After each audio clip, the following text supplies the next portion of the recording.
prosecution wet herself, and they tied her to the bed to show her a lesson. What And the she hell? asphyxiated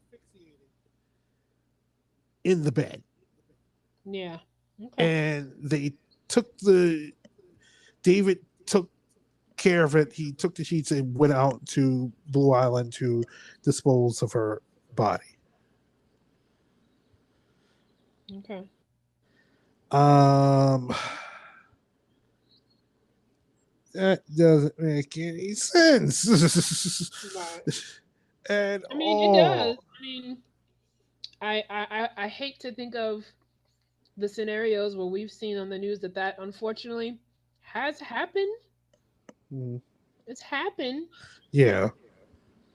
And it's terrible. So I think that's the thing. Like it has happened, but it seems like what's not happening is a fair amount of convincing evidence that that's Mhm. what happened in this instance. Yeah, because it's just every time they bring up this evidence and they just go like, dude, like he put her in the Malibu. They say that my dad positively identified David Dowaliby at the Bilal apartments. There's no proof that he's ever been to these apartments. The fact that he just stated that the police stated that when he learned that Jaclyn was missing, um, not was found dead. Excuse me. That he asked that what she found in the field, which is true.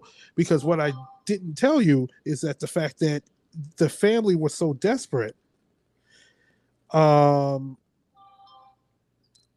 that to find Jaclyn, that they called in a psychic, Okay. Oh, and the yeah. psychic, I remember that. yeah, the psychic had stated,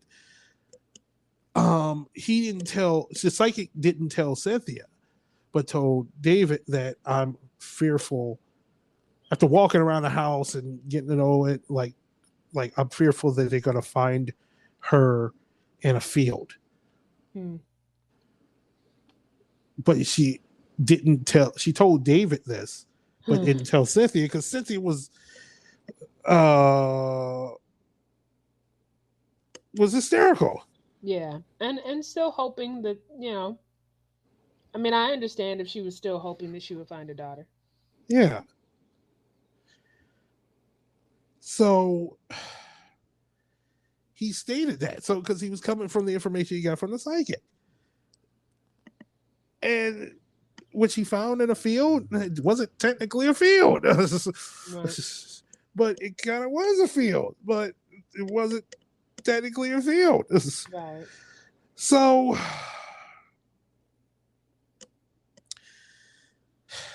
and not only that, during this thing, the media is harping on this family. They think this family's guilty. They think it's like these people are monsters. We got to block them away and throw away the key. Everyone is, the whole media is going like that, except for one journalist, Uh-huh. Paul Hogan on Channel 5.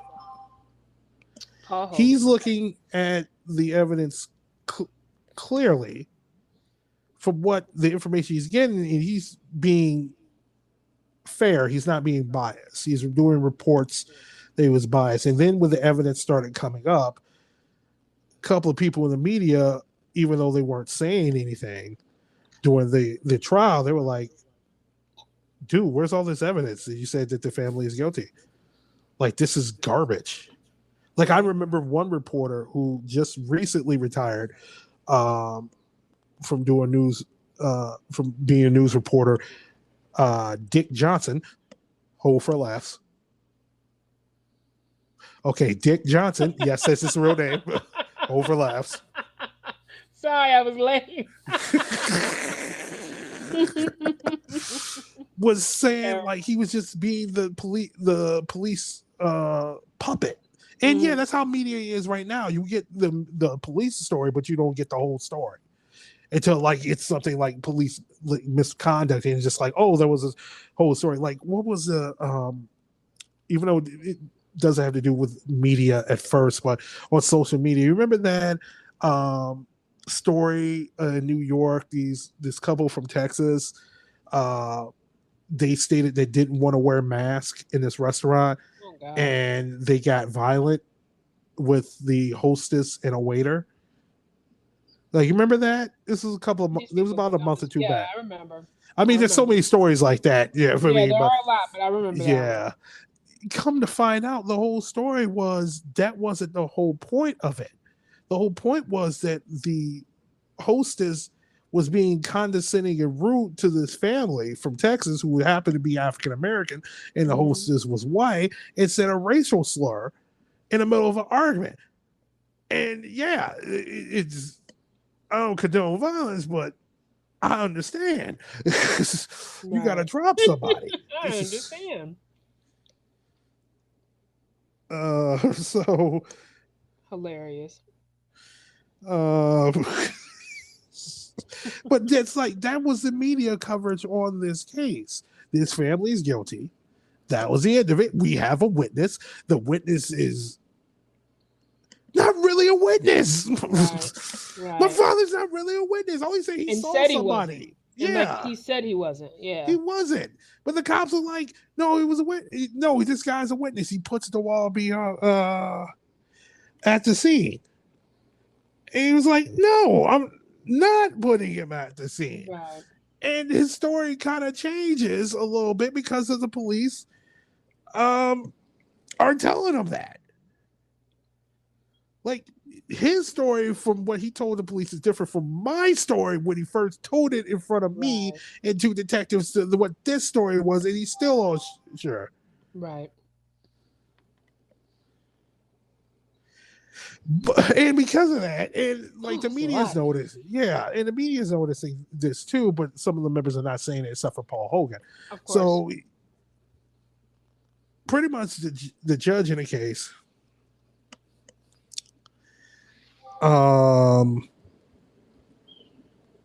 just pretty much will not let the jury decide Cynthia's fate. He dismisses the charges against Cynthia Dowaliby, but he lets the jury make a decision on David. Because somebody's got to be responsible. Yeah, because somebody's got to be responsible. The little girls get, somebody's got to pay. And they end up convicting David and sentencing him to 45 years. Now, pretty much 45 years in prison. That was what his ultimate. You're saying 45 or 425? 45. 45, right. 45 years in prison. Right. And now, if he did it, that ain't long enough. Yeah. But he didn't do it. Or at least they didn't prove it. Yeah. And this is like, and especially like some of the media is going like, what?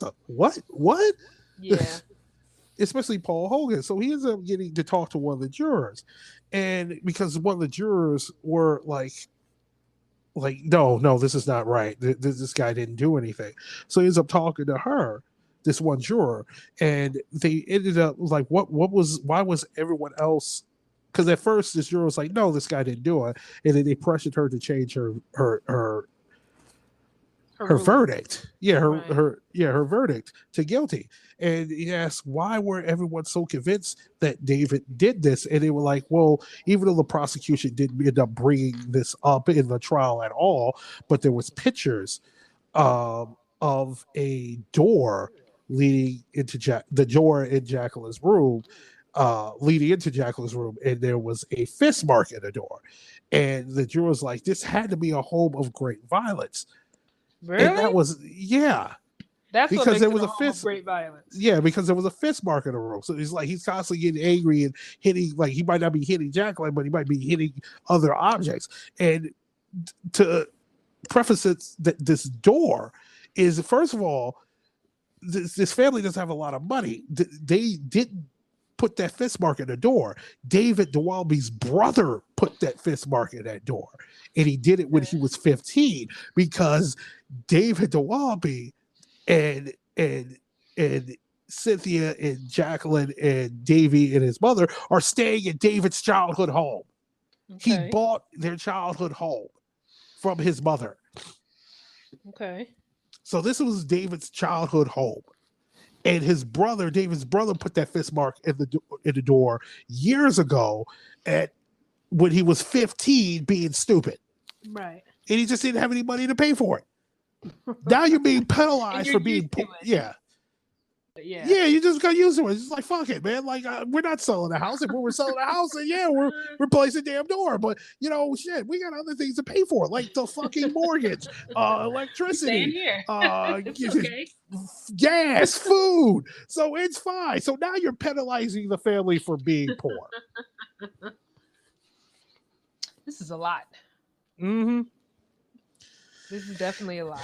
Yeah. And also another person who was paying attention to the trial was a legal journalist named David Progress. Okay. In several articles, he criticized the conviction of David Dowaliby. And him and Paul Hogan were working together on this, working together on this case. So they were able to get the Illinois Court of Appeals to hear David's appeal.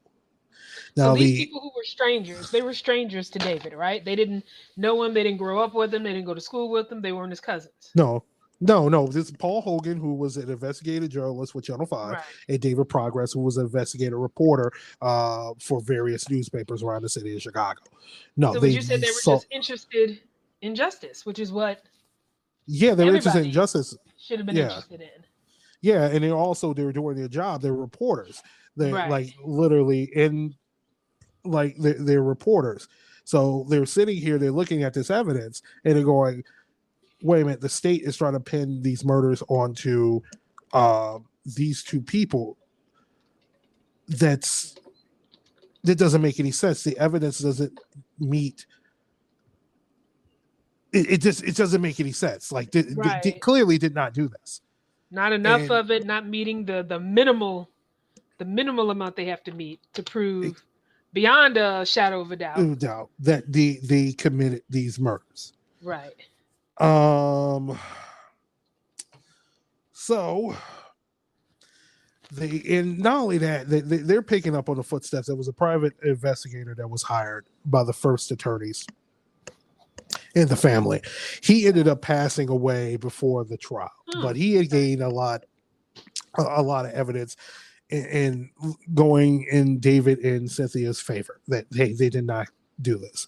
So David and Cynthia, David ended up getting his attorneys, and his attorneys working with Paul Hogan and David Promise were able to get the Illinois Court of Appeals to take this case. Now, any Court of Appeals, they're very hesitant to overturn a jury's conviction.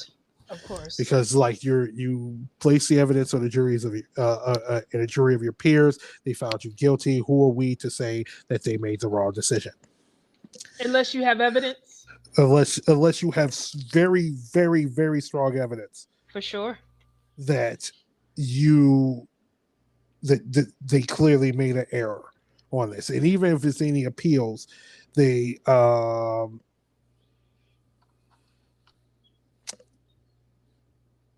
it's usually for something else, like prosecution misconduct or something like that. It's not for the jury heard your case and that was it. Right. So they ended up like usually Circuit of Appeals cases takes usually 30 minutes. This was like 3 to 4 hours. Oh, wow. Of them hearing evidence to and back and forth, and this was the first time that there are cameras allowed in Illinois Circuit Court of Appeals. It's this appeal. The whole thing is on YouTube. So if you want to look at it, go ahead and look it up. Because they really tear a hole and the prosecution. I mean, they really they really tear them up. It's just because they were because the prosecution had showed the jury Jaclyn's autopsy photos, and they're asking, it was like, wait a minute. why why are you showing